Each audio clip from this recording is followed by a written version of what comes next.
A German major is bleeding out on a castle floor. The bullet that killed him came from a German sniper. But the Americans surrounding him aren't celebrating. They're crying. They're trying to stop the bleeding. They're screaming for a medic because this German officer just died defending them.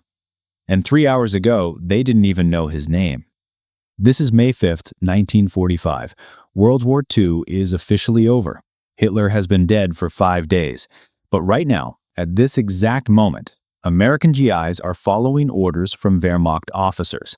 German soldiers are operating American radio equipment. And together, Americans, Germans, and a group of French prisoners who include 2 former prime ministers, they're fighting to the death against the SS, the Nazi SS. And here's the part that's going to blow your mind. This isn't fiction. This isn't a movie. This actually happened. And the US military gave out medals for it, official commendations for Americans fighting alongside Germans, against other Germans, in a medieval castle after the war had ended. I'm about to tell you the most insane story from World War II that you've never heard. But before we dive in, hit that like and subscribe button, because I promise you're going to want to hear this one till the very end. This is the Battle of Castle Itter, the only time in history when American and German soldiers fought side by side. Let's go back to the beginning, but not the beginning you're expecting. May 2nd, 1945, 3 days before the battle, a 46-year-old Frenchman is sitting in a castle prison cell, and he's made a decision. He's going to escape, not to save himself. He's going to escape to bring back help for everyone else. His name is Jean Boutre, and before the war, he was one of the most famous athletes in the world. Wimbledon champion, international tennis star, one of the 4 musketeers of French tennis. Rich, famous, living the dream, and now he's a prisoner in Austria, locked up with some of the most powerful men in France. And he's about to do something completely insane. But I'm getting ahead of myself. You're probably asking, why is a tennis champion in a Nazi prison? Why are the most powerful men in France locked in an Austrian castle? And why would anyone need to escape when the war is literally over? Here's what they don't tell you in the history books. Here's the secret that makes this whole story make sense. The end of World War II wasn't clean. It wasn't everyone shaking hands and going home. It was chaos, absolute chaos. And in that chaos, there were thousands of people who knew too much, who'd seen too much, who could testify about war crimes that would get people hanged. And some very dangerous people wanted those witnesses dead before the trial started. Let me introduce you to the most valuable prisoners in Nazi Germany. Castle Itter, Austrian Alps, May 5th, 1945. Locked behind medieval walls are 14 people who represent the entire French government that went to war against Hitler. And I mean the entire government. Edouard Daladier, Prime Minister of France when the war started, the man who tried to negotiate with Hitler, who signed the Munich Agreement, who thought he could appease a madman. He sent hundreds of thousands of French soldiers into battle, and he watched France fall in 6 weeks. Paul Reynaud, the man who replaced Daladier as Prime Minister in 1940, he was in charge when France surrendered, when the Nazis marched down the Champs-Élysées, when France ceased to exist as a free nation. General Maurice Gamelin, supreme commander of all French forces during the Battle of France.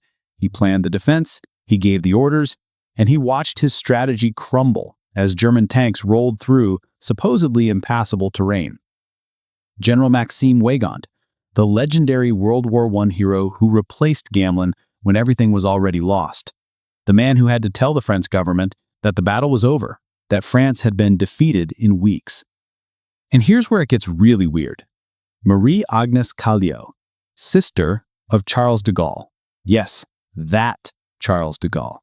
The leader of Free France is coordinating resistance from London, and the Nazis have his sister locked in a castle as insurance. There's Michel Clemenceau, son of Georges Clemenceau, the Tiger, who led France to victory in World War I. François Delacroix, a far-right politician who actually collaborated with the Nazis at first, then turned against them, and now nobody trusts him, but everyone's stuck with him. And Jean Boutre, the tennis champion, who's in prison because he refused to collaborate, because he tried to help the French resistance, because even though he could have sat out the war in luxury, he chose to fight. These people hate each other, like genuinely despise each other. Daladier and Reynaud blame each other for France's defeat. The generals think the politicians stabbed them in the back. The politicians think the generals were incompetent. Delacroix is suspected of being a Nazi sympathizer. They've been locked up together since 1943, forced to have dinner together, forced to make small talk, probably fantasizing about pushing each other down the stairs. It's like a reality show from hell, except it's real, and they're all about to die. Here's what you need to understand about the SS, the Schutzstaffel, Hitler's personal army. These aren't regular German soldiers. The Wehrmacht, the regular army, they were fighting for Germany, right or wrong. But the SS were fighting for Hitler personally. They swore an oath to him, not to the nation. They ran the concentration camps. They carried out the genocide. They were true believers. And on April 30th, 1945, Hitler put a gun in his mouth and pulled the trigger. The Wehrmacht heard that news and started surrendering in massive numbers. Entire divisions just put down their weapons and walked toward Allied lines with their hands up. Because what were they fighting for now? Germany was destroyed. The cause was lost. Better to surrender to the Americans than get caught by the Soviets. But the SS went crazy. Because to them, Hitler wasn't just a leader. He was a religious figure. And his death didn't mean the war was over. It meant they had to avenge him, had to punish the traitors, had to make sure that even in defeat, they could inflict maximum damage. So in early May 1945, while most of Germany is trying to surrender, there are these pockets of SS troops all over the country still fighting, still killing, still hunting down traitors, which means anyone who wants the war to end. They're executing deserters in town squares. They're hanging civilians who show white flags. They're massacring prisoners who might testify against them. And they know about Castle Itter. They know who's locked up there. 14 French VIPs who witnessed everything, who know about the war crimes, who could testify at trials, who could send high-ranking Nazis to the gallows. And the SS wants them dead, all of them, before the Americans can liberate them, before they can talk. May 3rd, the SS guards at Castle Itter receive new orders, and those orders terrify them because they know what's coming. They know the Americans are getting close, and they know that when the Allies show up and find out they've been guarding French political prisoners, they're going to be in serious trouble. So, they do what anyone would do in that situation. They run. They abandon their posts in the middle of the night and flee into the mountains, hoping to disappear before the Americans arrive. Which sounds great for the prisoners, right? The guards are gone, they're free. Except they're not free. They're trapped. Because Castle Itter sits on top of a mountain in the middle of Austrian Tyrol, and the surrounding area is crawling with SS units. Hardcore fanatics who are still fighting even though the war is over. And if those SS troops find out the castle is unguarded, they're going to attack. They're going to murder everyone inside. And there's nobody to stop them. The prisoners have no weapons, no training, no way to defend themselves. They're politicians and generals who haven't held a rifle in years, and they're surrounded by an enemy that wants them dead. Paul Reynaud, the former prime minister, stands up at dinner that night and says something that everyone's thinking but nobody wants to say out loud. We need to send someone for help. Someone fast, someone brave, someone who might actually make it through SS lines alive. And Jean Bordetreux, the 46-year-old tennis champion, stands up and says, I'll go. Everyone thinks he's crazy. You're going to run through SS territory on foot? Through a war zone? You're going to get shot. But Bordetreux has been thinking about this. He's an athlete. He knows the terrain from walking the castle grounds. He's fast. And most importantly, he's desperate. Because he knows that if they wait for the Americans to stumble across them, it might be too late. The SS might attack first. So on May 4th at dawn, Jean Bordetreux does something absolutely insane. He vaults over the castle wall, literally vaults like he's competing in track and field, and he runs through the forest, down the mountain, past SS checkpoints. The man is 46 years old, sprinting through enemy territory, dodging patrols, and somehow, he makes it to the town of Wurgl without getting shot. And that's where the story gets really weird. Because Bordertro doesn't just find Americans in Wurgel. He finds something impossible, something that shouldn't exist. He finds German soldiers working with Americans, together, as allies. At first, he thinks he's hallucinating. He thinks maybe he got shot and this is a dying dream. Because what he's seeing makes no sense. American troops and Wehrmacht soldiers standing around together, drinking coffee, sharing cigarettes. Not as captors and prisoners, as colleagues. And then a German officer walks up to him, a Wehrmacht major in a clean uniform with a calm face, and this major looks at Bordertro and says in broken French, "You need help? You want to rescue the prisoners? I will fight with you." His name is Josef Gangl. Everyone calls him Sepp, and he's about to become the hero of this story. But first you need to understand who this man is, because Sepp Gangl is not what you think. Gangl is a career soldier. He's been in the Wehrmacht since 1938. He fought in Poland, in France, in Yugoslavia. He's a decorated officer respected by his men, a professional soldier who's good at his job. And for years, he did what he was told. He followed orders. He fought for Germany. But by May 1945, Sepp Gangl is done. He's watched the SS execute civilians. He's seen what they do to people who disagree with him. He's watched his country be destroyed by fanatics who care more about ideology than human lives. And he's made a decision that in Nazi Germany would get him shot. He's going to help the Allies, even if it means fighting other Germans. When Bordertro tells him about Castle Itter, about the French political prisoners, about the SS threat, Gangl doesn't hesitate. He says, "Those SS men are not Germans. They are monsters, and I will kill them." Think about what that means. This is a German officer saying he'll kill German soldiers, his own countrymen, men wearing the same uniform he wore for years. And he's going to do it to save French prisoners, the enemy he was fighting against just weeks ago. But Gangl knows he can't do it alone. He needs American firepower, American armor, American legitimacy.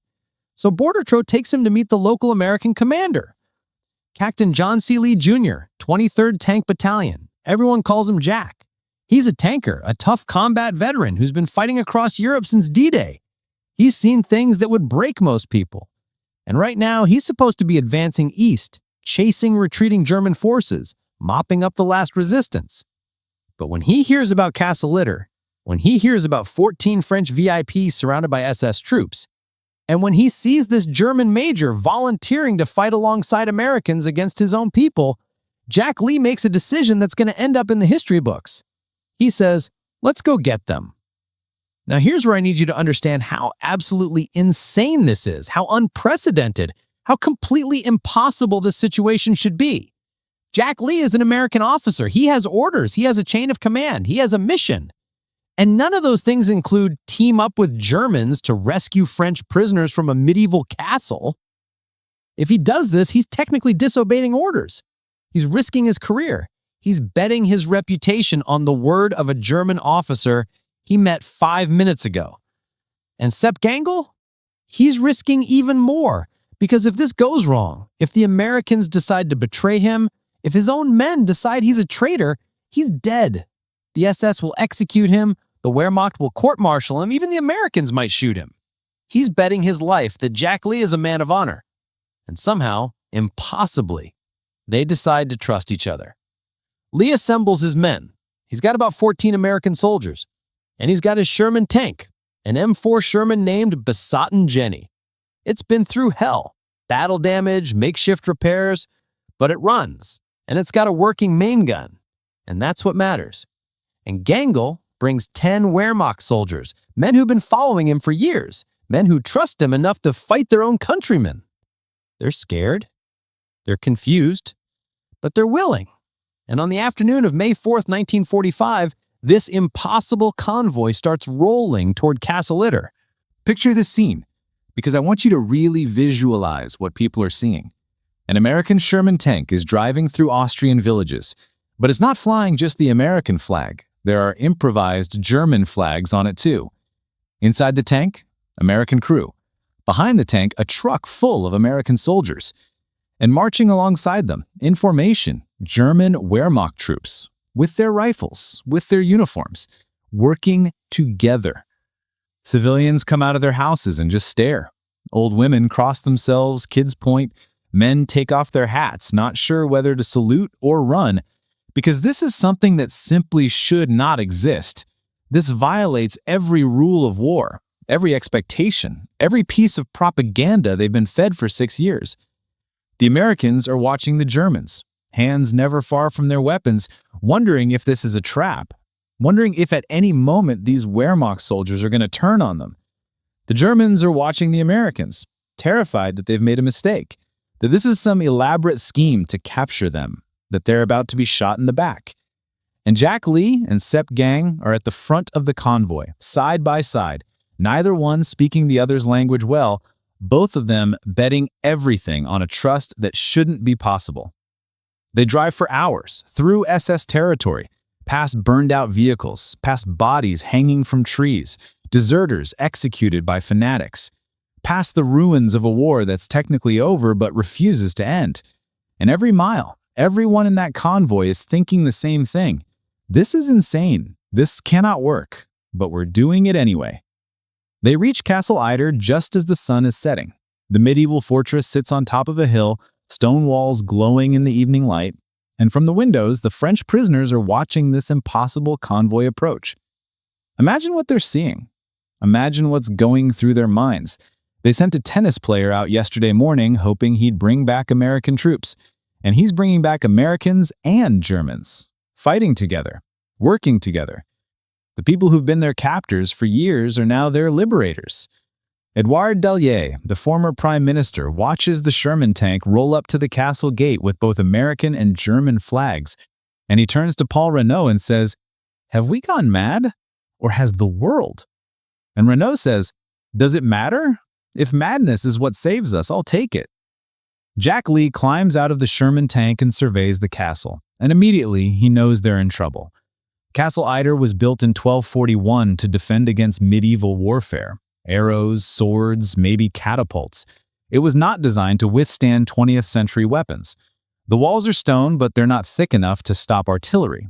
The position is elevated, which is good, but it also means they can be surrounded and shelled from multiple directions. There are too many approaches, too many angles of attack, too many ways for an enemy to get close.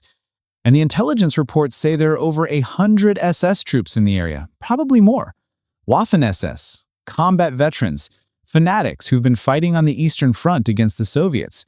These aren't conscripts or old men. These are hardened soldiers who believe surrender is treason.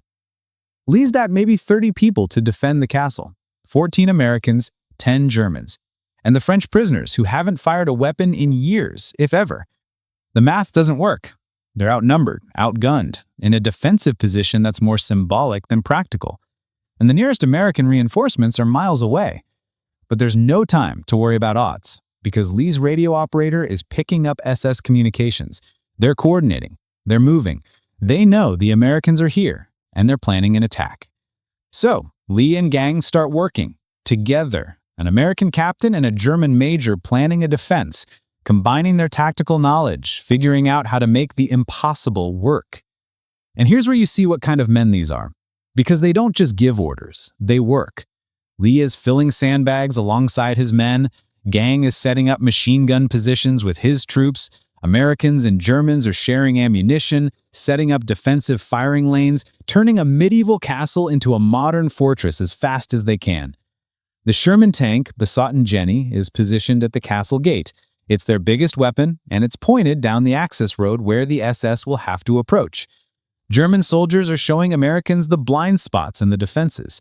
American soldiers are teaching Germans how to operate their radio equipment, just in case. Everyone's sharing rations, trading cigarettes, trying not to think about the fact that a week ago they were shooting at each other. Inside the castle, the French prisoners are having their own crisis, because suddenly they're not just victims waiting to be rescued. They're participants in their own liberation, and that means they might have to fight. General Weygand, the World War I hero, finds a rifle and starts checking it like he's 20 years old again. Edouard Dallier, the politician who tried to prevent this war with appeasement, is learning how to load a machine gun. Jean Boratra, the tennis champion who just ran through enemy lines, is too exhausted to fight, but he's organizing supplies, making sure everyone has water and ammunition. And Marie Agnès Caillot, de Gaulle's sister, is watching Americans and Germans prepare to die defending her, and she's trying to process the fact that the world has turned completely upside down. As night falls, Sepp Gang pulls Jack Lee aside. They communicate in broken German and worse French and hand gestures, but they understand each other. Gang knows the SS. He knows how they operate. He knows they'll attack at dawn, when the defenders are tired, when visibility is poor, when the rising sun will be in their eyes. He knows they'll try to overwhelm the castle with speed and numbers because they can't afford a siege. More American troops could arrive at any moment. This is going to be brutal. This is going to be fast. And not everyone's going to survive. Lee asks Gang the question that's been hanging in the air all day. Can I trust your men? Will they really fight Germans? And Gang looks him straight in the eye and says something that gets lost in translation but comes through perfectly clear in meaning. We are not fighting Germans tomorrow. We are fighting Nazis. And there is a difference. Then Gang says something else, something that will haunt everyone who hears it. He says, if I die tomorrow, make sure they know why. Make sure they know I died fighting for what was right. Lee promises, not knowing that in a few hours, he's going to have to keep that promise. May 5th, 1945. Dawn. The sun rises over the Austrian Alps, painting the sky orange and red, and for just a moment, Castle Itter looks peaceful. Beautiful, even. A medieval fortress on a hilltop, surrounded by mountains, like something from a fairy tale. And then the first rocket hits. The scream of the Panzerfaust, that distinctive, terrifying shriek, cuts through the morning air. The rocket slams into Besotten Jenny, the Sherman tank, and explodes.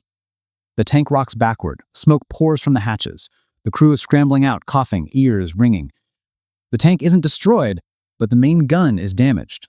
The turret won't traverse. Their biggest weapon just got knocked out in the first 30 seconds of the battle.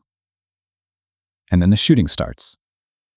Machine gun fire, rifle fire, the sound echoing off stone walls and mountain slopes. Bullets are chipping chunks off the medieval fortress. Ricochets are screaming through the courtyard, and the defenders are shooting back. American soldiers are on the walls, firing M1 Garands at SS troops advancing up the hillside. German soldiers are operating machine guns, cutting down their own countrymen who chose fanaticism over humanity. French prisoners are at the windows with rifles, shooting at the people who held them captive for years. And Jack Lee is on the radio, screaming for reinforcements. This is Lee. Castle Itter is under heavy attack. We are outnumbered. We need support now. But the nearest American unit is the 142nd Infantry, and they're miles away. They're moving as fast as they can, but it's going to take time. Time the defenders don't have. Sepp Gangl is everywhere, moving through the castle, directing fire, repositioning troops, encouraging his men. He's fighting alongside Americans like they've been a unit for years. He's shouting orders in German that Americans somehow understand through tone and gesture.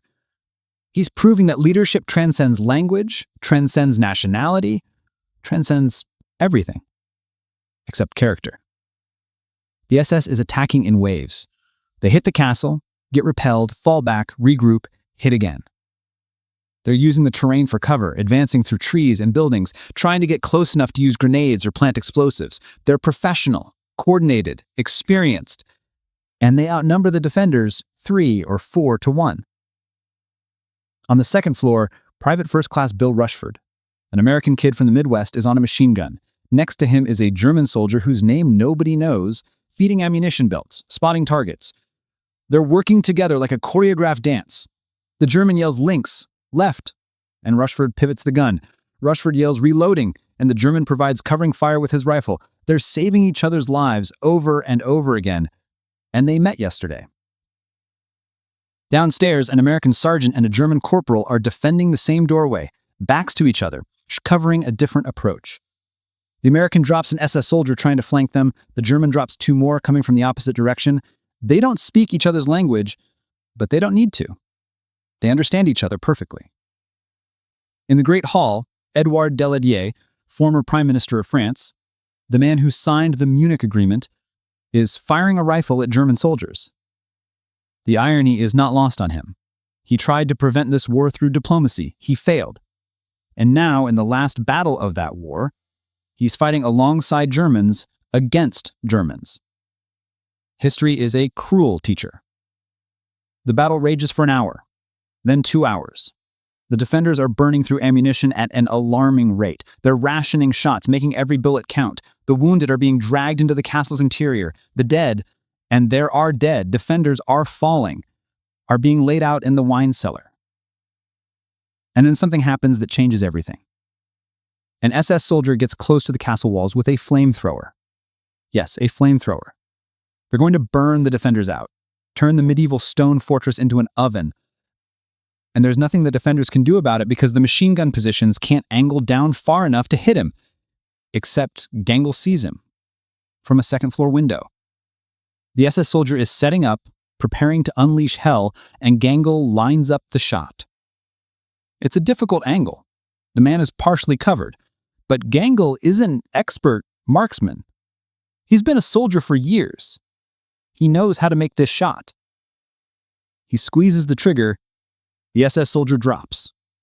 The flamethrower hits the ground without igniting. Crisis averted. And that's when the SS sniper takes his shot. Gangl never hears it. The bullet hits him in the chest, straight through the heart, and he drops like someone cut his strings. His German soldiers are there instantly, trying to stop the bleeding, screaming for help. The Americans are there too, trying to help, not sure what to do, because this is a German officer. But he's their German officer. He's one of them. He saved their lives 12 times in the last 2 hours. And Gangl knows he's dying. You can see it in his eyes. He knows. One of his German soldiers is cradling him, crying openly, and Gangl reaches up and touches his face. And he says, and this is documented, this is in the after-action reports, he says, "Es war es wert." It was worth it. A German officer's last words after being shot by German soldiers while defending French prisoners alongside American troops. It was worth it. He dies 30 seconds later. And the battle doesn't stop because the SS doesn't care. They just keep coming, wave after wave. And now the defenders are running low on ammunition, running low on hope, and their leader, the man who made this impossible alliance possible, is dead on the castle floor. Jack Lee is on the radio again, and his voice is different now. It's not calm, it's not professional. He's screaming, "Where are those reinforcements? We are dying here. We cannot hold." The Germans are devastated. Their commander is dead, the man they followed into this insane situation, the man they trusted enough to fight their own countrymen, is gone. And for a moment, you can see them considering their options. They could run. They could surrender to the SS, claim they were captured, try to survive. Nobody would blame them. But they don't. They keep fighting. Because Gangl was right. Those SS troops aren't defending Germany. They're defending a nightmare. And if it costs German lives to end that nightmare, so be it. The French prisoners are fighting too. These men who've spent years as helpless captives are firing weapons, throwing grenades, doing whatever they can because they see what the Americans and Germans are sacrificing for them, and they refuse to be passive victims. Not anymore. Not after men are dying to save them. General Weygand, 78 years old, is operating a machine gun like he's back in World War I. His hands are steady. His aim is true.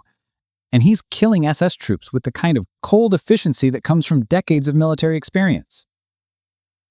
Paul Reynaud, the former prime minister, is running ammunition between defensive positions. He's 66 years old, scrambling through a battle zone, bullets flying past his head, and he's never felt more alive. Marie-Agnès Cléo is in the basement with the wounded, doing emergency first aid with supplies meant for minor injuries. She's got no medical training. She's doing her best. Men are dying despite her efforts. She keeps trying. The battle has been raging for 3 hours now. 3 hours of continuous combat. The defenders are exhausted, low on ammunition, low on hope. The SS is preparing for what looks like a final assault. They're massing forces, getting ready to overwhelm the castle through sheer numbers. And Jack Lee is looking at his men, looking at the German soldiers he trusted, looking at the French prisoners who picked up rifles, and he's thinking, this is it. This is where it ends. We held as long as we could. We made the impossible work for 3 hours, but it's not enough. He's about to give the order to fix bayonets, to prepare for hand-to-hand combat, the last resort of a desperate defense, when someone hears it. The sound of engines, heavy engines, lots of them, getting closer. And then someone sees them.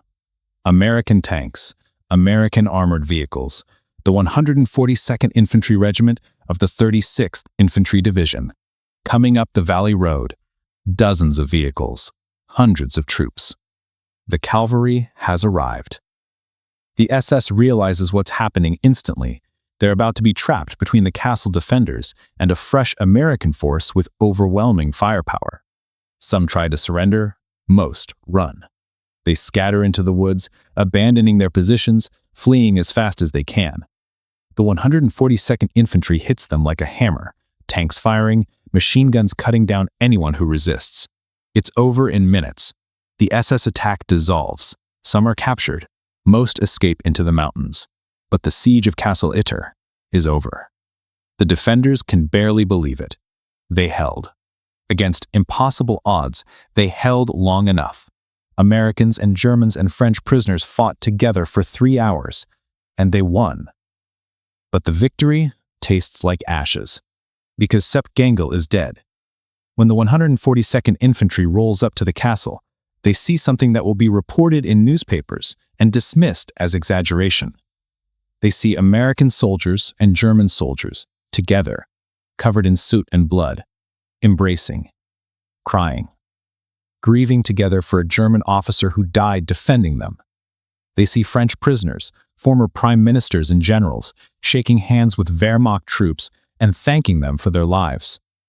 They see a medieval castle that's been shot to pieces, modern bullet holes in 700-year-old stone, and in the courtyard, a German officer laid out with honor, American and German soldiers standing watch over his body. The commander of the 142nd Infantry walks up to Jack Lee and says, "Sir, what the hell happened here?" And Lee says, "Sir, I'm not sure you'd believe me if I told you. Let me give you the numbers, because numbers don't lie. The SS lost 14 confirmed dead and dozens captured. The defenders? One. Major Josef Gangl, one German officer who decided that humanity mattered more than nationalism, who gave his life defending people he'd never met, from a country Germany had been at war with, because it was the right thing to do. Every single one of the French prisoners survived, all 14. They're liberated, they're free, and within days, they're on their way back to France. Edward Daladier goes back into politics. He spends the rest of his life trying to explain what went wrong in 1940, why France fell so fast. He dies in 1970, but he never forgets the day Germans saved his life. Paul Renaud writes his memoirs. He becomes a prominent voice in post-war French politics. He advocates for European unity, for reconciliation, for remembering that enemies can become friends. He dies in 1966, and at his funeral, someone reads a letter from an American soldier who fought at Castle Itter, thanking the general for his courage. Jean Bouratra, the tennis champion who ran through SS lines to get help, goes back to playing tennis. He becomes president of the French Tennis Federation. He lives to be 92 years old, and for the rest of his life, whenever someone asks him about his greatest achievement, he doesn't talk about Wimbledon. He talks about May 5th, 1945. Marie-Agnès Callot reunites with her brother Charles de Gaulle. She never speaks publicly about her time at Castle Itter. It's too painful, too complicated. How do you explain that German soldiers died saving you? How do you process that in a country that was occupied and brutalized by Germany for 4 years? She dies in 1982, taking most of her memories with her. Captain Jack Lee receives the Distinguished Service Cross. Read that citation carefully. It specifically mentions his extraordinary heroism in organizing and leading the defense of Castle Itter in conjunction with Wehrmacht troops against the SS. An official U.S. military decoration that acknowledges Americans and Germans fighting together. That's unprecedented. That's historic. That's proof this actually happened. He becomes a lawyer after the war. He practices in California. He doesn't talk much about Castle Itter. When reporters ask him, he says, "We did what we had to do. That's all." He dies in 1973. The German soldiers who fought at the castle are processed as surrendered troops. They're sent to POW camps, held for a few months, then released when the camps are dismantled. Some stay in contact with the American soldiers they fought beside. Letters go back and forth for years. Some visit each other. Because when you save someone's life, when you fight side by side with them, nationality becomes irrelevant. Major Josef Gangl is buried with full military honors. Not SS honors, not Wehrmacht honors. Honors. Human honors. For a man who chose principle over loyalty, who chose humanity over ideology, who paid the ultimate price for doing what was right. The village of Virgil names a street after him, Major Gangl Strasse. There's a memorial stone where he fell. The inscription reads, in German, "He gave his life fighting against National Socialism." Not fighting for Germany, not fighting for the Allies, fighting against Nazism. Because that's what this battle was really about. But here's the secret they don't want you to know. Here's the part that makes this story more than just an interesting historical footnote. Here's why Castle Itter matters. The Battle of Castle Itter happened on May 5th, 1945. Germany officially surrendered on May 7th, 2 days later, 48 hours. This battle, this impossible alliance, this moment when Americans and Germans fought side by side, happened 2 days before the war officially ended. Everyone knew the war was over. Gangl knew it. Lee knew it. The SS knew it. The French prisoners knew it. Hitler was dead. Germany was in ruins. The outcome wasn't in doubt. And yet the SS was still killing, still fighting, still trying to murder innocent people because their ideology demanded it. And the only thing that stopped them was another kind of fanaticism. A fanaticism for doing what's right. Jack Lee didn't have to go to Castle Itter. He was supposed to be somewhere else. He could have ignored the plea for help. He could have said it wasn't his problem. But he didn't. Because when faced with the choice between following orders and saving lives, he chose lives. Sepp Gangl didn't have to volunteer. He'd already surrendered. He was safe. The war was over for him. He could have sat it out, gone home, tried to rebuild his life. But he didn't. Because when he heard that innocent people were going to be murdered by fanatics, he couldn't look away. Even if it meant fighting his own countrymen, even if it cost him everything. Those German soldiers didn't have to follow Gangl. They could have refused. They could have disappeared into the chaos of a defeated Germany. But they didn't, because they recognized that some causes transcend nationality, that sometimes the enemy of your enemy isn't your friend, they're your brothers in arms. And the French prisoners didn't have to fight. They could have hidden in the basement, let others do the fighting, focused only on their own survival. But they didn't. They grabbed rifles and they fought, contributing to their own liberation, refusing to be passive victims. Every single person at Castle Itter made a choice, and they all chose the same thing: humanity over ideology, principle over convenience, courage over safety. Here's what Castle Itter really teaches us, and I want you to listen carefully because this is important. The narratives we tell ourselves about war, about good guys and bad guys, about allies and enemies, about us versus them, they're oversimplifications. They're useful oversimplifications, maybe necessary for wartime, but they're still oversimplifications. The reality is always more complicated. There were good Germans. Sepp Gangl and his soldiers proved that. They served a regime that did unspeakable evil, but when confronted with that evil directly, they fought against it. They weren't saints. They weren't heroes for their whole lives. But in that moment, when it mattered, they chose right over wrong. There were Americans who risked everything to save people they'd never met. Jack Lee and his men had no obligation to those French prisoners. They could have justified walking away. But they didn't, because some things matter more than orders and mission objectives and career advancement. There were French prisoners who became fighters. Men who'd been helpless victims for years suddenly found their courage, found their agency, and participated in their own rescue. Because sometimes survival isn't about waiting for someone else to save you, it's about saving yourself. And there were SS fanatics who would rather murder innocent people than admit their ideology was wrong, who fought and killed after the war was lost, after their cause was defeated, because they valued ideology over human life. That's the real enemy. Not Germany, not nations or uniforms, ideology that devalues human life. The Battle of Castle Itter was a battle between those who valued human life and those who didn't, between those who could change when confronted with evil and those who doubled down, between those who saw people and those who saw only labels. And humanity won. But here's the part that's going to make you angry. Here's the secret that the history books don't tell you. This should be one of the most famous battles of World War II. This should be taught in every school. There should be movies, documentaries, TV shows about the day Americans and Germans fought side by side, about the impossible alliance that saved 14 lives and proved that cooperation was possible even in humanity's darkest hour. But it's not famous.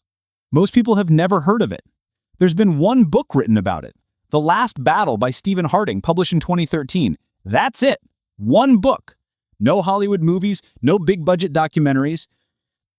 Just a footnote in the historical record. Why? Because it's complicated. Because it doesn't fit neat narratives. We like our World War II stories simple. Americans good, Germans bad. Heroes and villains. Easy to understand, easy to package, easy to sell. But Castle Itter's messy. You've got Germans who are heroes, you've got Americans technically disobeying orders, you've got French prisoners with complicated political legacies, you've got nuance and moral complexity and situations where the right choice isn't clear until you make it. And that makes people uncomfortable. It makes Hollywood nervous. It makes textbook publishers worry. Because what if kids start asking questions? What if they start wondering if maybe, just maybe, the world isn't as black and white as we've been telling them? But I think we need these complicated stories. I think we need to know that history isn't simple, that people are capable of change, that enemies can become allies, that ideology can be overcome, that humanity can survive even in hell. Because if we only tell the simple stories, we miss the lessons that might actually matter. Let me tell you what I think about when I look at photos of Castle Itter. When I see that medieval fortress sitting on its Austrian hilltop, stone walls that have stood for 800 years. I think about all the soldiers on both sides who died in World War II never knowing that something like Castle Itter was possible. All the Americans who died thinking every German was a Nazi fanatic. All the Germans who died thinking the Allies would never see them as anything but monsters. All the people who never got to see that cooperation was possible, that enemies could work together, that humanity could bridge any divide. 60 million people died in World War II. 60 million. And most of them died believing the divisions between them were permanent, that the hatred was eternal, that the conflict could only end with total victory or total defeat. But Castle Itter proved them wrong. For one day, in one place, 30 people showed that unity was possible, that trust could be built even between enemies, that when faced with a common threat, former adversaries could fight side by side. 60 million dead. And only 30 people got to experience what could have been. That breaks my heart.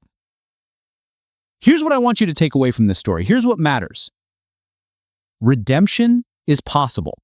Sepp Gangl and his men proved that. They served an evil regime, but when confronted with that evil directly, they fought against it. They proved that it's never too late to do the right thing, that you can change, that your past doesn't define your future, that one moment of courage can redeem a lifetime of compromise. Trust can be built anywhere. Jack Lee and Sepp Gangl met as enemies and became brothers in arms in less than 24 hours. That doesn't mean trauma is erased or crimes are forgiven, but it means that when there's a common goal, when there's mutual respect, when there's shared humanity, trust is possible. Even between people who were trying to kill each other yesterday. Small groups can change history. 30 people at Castle Itter changed the world. They saved 14 lives. They proved that cooperation was possible. They created a moment that still resonates 80 years later. You don't need an army to make a difference. You just need courage and principle and a willingness to act. Heroism comes in unexpected forms. It's not always about charging machine gun nests or flying suicide missions. Sometimes it's about setting aside prejudice and working with people you were taught to hate. Sometimes it's running through a battlefield to get help, like Boratra. Sometimes it's making a command decision that looks crazy on paper but is the only moral choice, like Lee. Sometimes it's standing up to the people on your side because they've betrayed everything you believe in, like Gangl. And finally, ideology is the enemy, not nations, not people. Ideology that values abstract principles over human life. The SS fought for ideology. They'd rather murder innocent people than admit their ideology was wrong. And they would have succeeded if not for a handful of people who valued human life more than they valued loyalty to nations or causes or flags. That's the lesson of Castle Itter. Humanity over ideology. People over abstractions. Life over death. Sepp Gangl died on May 5, 1945. He was 36 years old. He'd been married for 11 years. He had 3 children waiting for him at home. He survived 6 years of war, fought on multiple fronts, and died 2 days before peace was declared. He could have sat out those final days. He could have gone home, but he didn't, because he saw innocent people in danger and he couldn't look away. His last words were, "It was worth it." Was it? Was it worth it to die for people you don't know, from a country you fought against, when the war is basically over and you could have just gone home?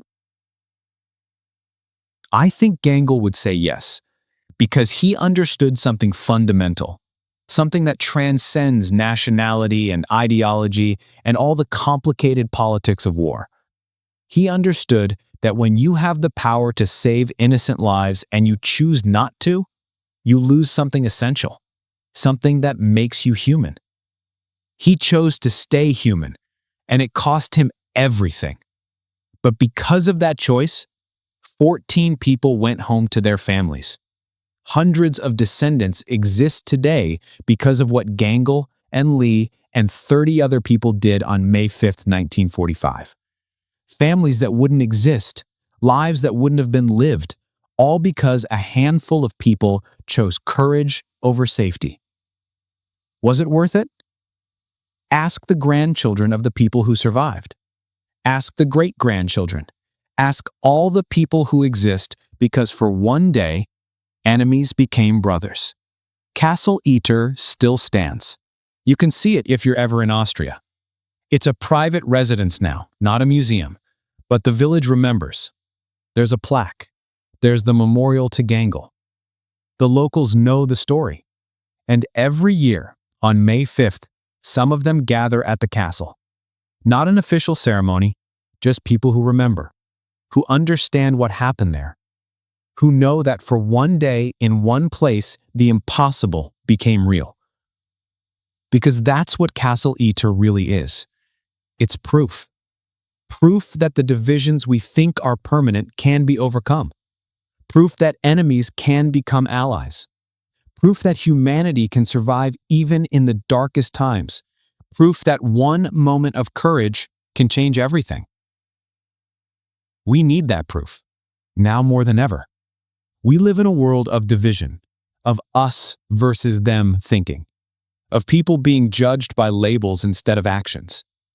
And Castle Itter is a reminder that those labels lie, that the uniform someone wears doesn't tell you who they are, that yesterday's enemy might be tomorrow's ally if we're brave enough to try. The Battle of Castle Itter was fought on May 5, 1945. But the war it represents, the war between ideology and humanity, between hatred and cooperation, between division and unity, that war never ended. We're still fighting it. Every day. In every choice we make about how we treat people who are different from us. How we respond to those we've been taught to see as enemies. Whether we choose to build bridges or walls. Castle Itter is proof that bridges can be built, even in the middle of a war, even between enemies, even when everything says it's impossible. All it takes is courage and a willingness to see the human being behind the uniform. 60 million people died in World War II. But on May 5, 1945, 30 people proved that it didn't have to be that way. That cooperation was possible, that enemies could work together, that humanity could win. One day, one castle, one impossible alliance, and it changed history. Remember Castle Itter. Remember the Americans and Germans who fought side by side. Remember Major Sepp Gangl, who gave his life for what was right. Remember Jack Lee, who chose principle over orders. Remember Jean Boratra, who ran through hell to bring back hope. Remember them all, because they deserve to be remembered, and because their story, their impossible, incredible, true story, is exactly what the world needs to hear right now. That's the Battle of Castle Itter.